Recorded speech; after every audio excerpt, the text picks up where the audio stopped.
Okay ka lang ba? Dinala ka dito sa center. Nahimatay ka daw. Buti na lang, malakas ka at bata ka pa. Naku, maswerte ka talaga. Munti ka na mamatay kahapon. Buti na lang, dumating to si doktora. Hindi pa nakapag-e-empake. Swerte ka ba lang? Napakabata mo pa. Benamano ka. Ano ba kayo? Okay lang po yun. Yun naman po talaga yung dahilan ko kung bakit po ako nagpadestino dito. Oh, yung asawa mo pala. Babalik na lang daw siya. Kasi may trabaho pa siya ngayon. Pero huwag ka mag-alala, yung baby mo naman. Okay lang din siya. Malusog naman. Na-check up na rin namin. Pero, hindi ibig sabihin nun, hindi ka babalik ha. Kasi, kailangan mo pang magpa-check up. Okay? And then, sa baby mo naman, kailangan pa siyang bakunahan. Ano po bang nangyari? Nanganak ka sa bahay, no? Opo. Lahat naman po dun sa baryo namin nanganganak sa bahay. Nagpa-check up ka ba bago ka manganak?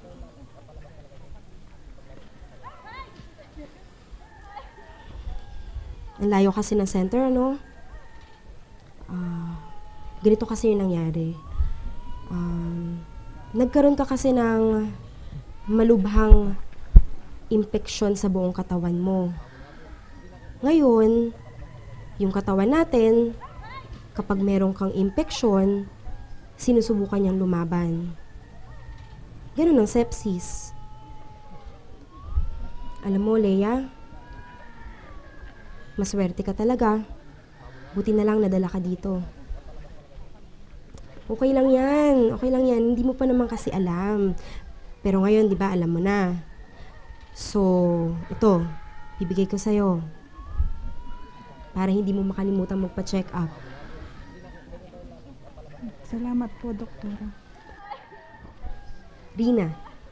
Doktora Rina.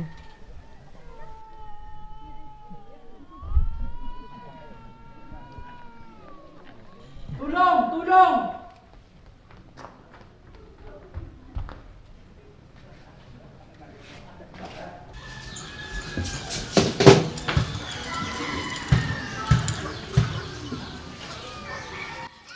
Tumawag na tayo ng ambulansya!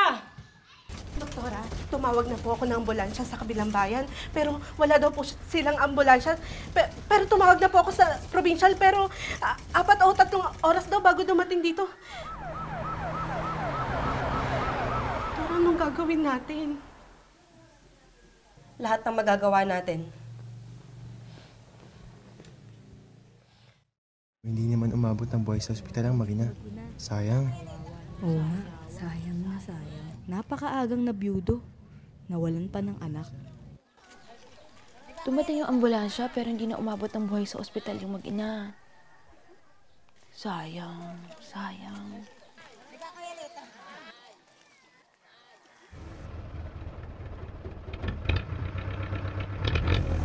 Hindi mo kayo makakalimutan. Galingan mo mag-specialist, doktora. Sige pa.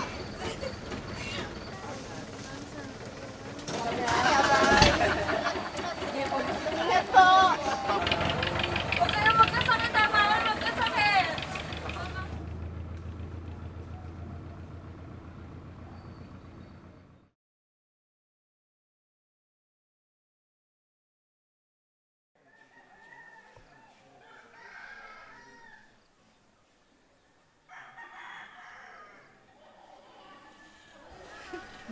Buntis ka na naman! Leia! Leia! Leia! Oo, Aling Dolores! Kamusta Ano na, po? Ben? Okay lang po. Kayo po? Nasaan si Leia? Anak ko po, wala. Nagpapahinga. Ano po ba yung atin? Ano sa dyan natin? Pinuntahan ko lang si Leia kasi schedule niya dapat ngayon ng check-up, hindi siya pumunta. Hindi niya sinabi sa akin. Bakit mo kasi iniwan niyang asawa mo? 2 pa man din niyang anak mo. Paano na yan?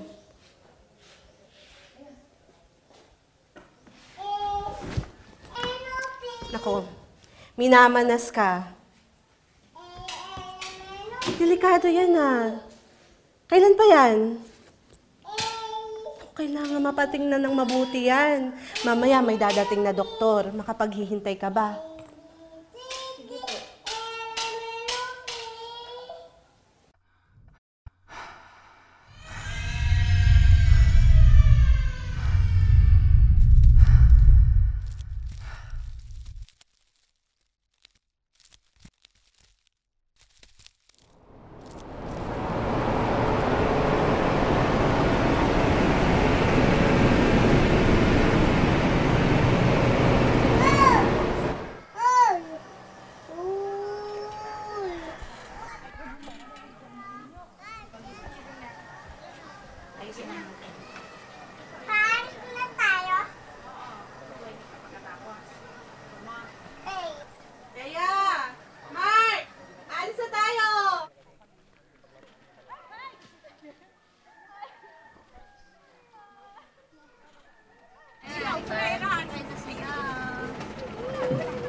Ang layo ng biyahe, Kaya lang dinugo ka na kasi, kaya dito na tayo pumunta, hindi ka na pwede sa RHU.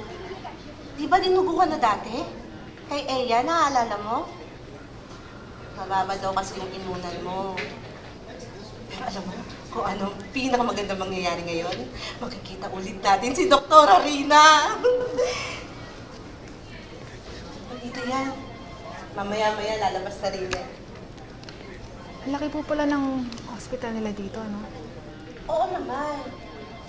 Lalo na sa Maynila, doon buong ospital naka-aircon.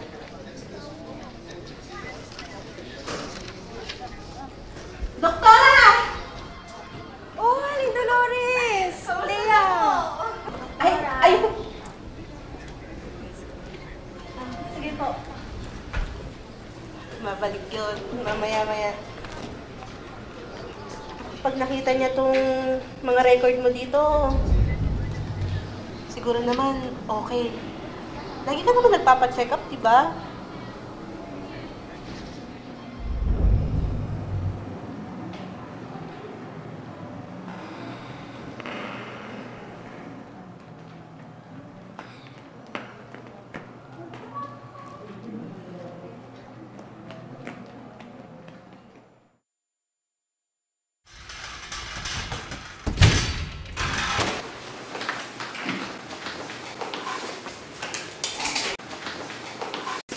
Follow up ng blood.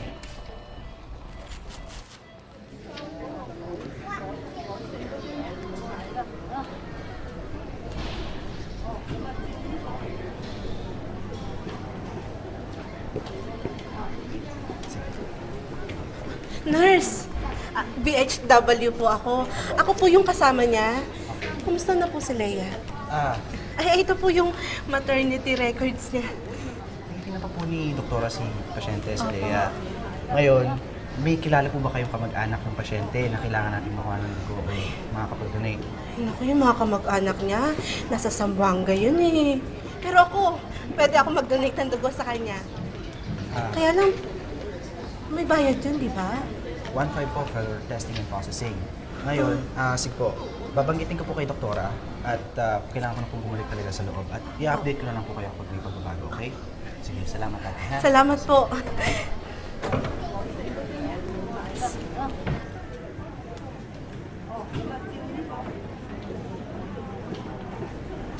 Check lang natin yung BP mo.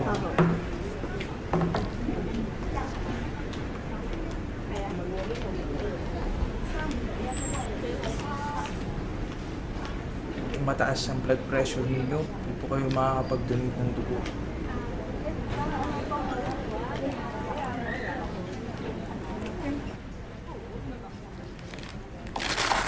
Wala kayong blood? Na-follow ko.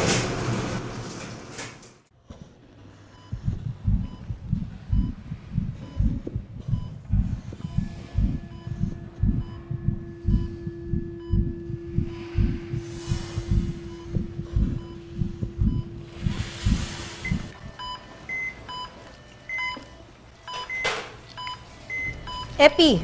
Wala na po tayong Epidoc.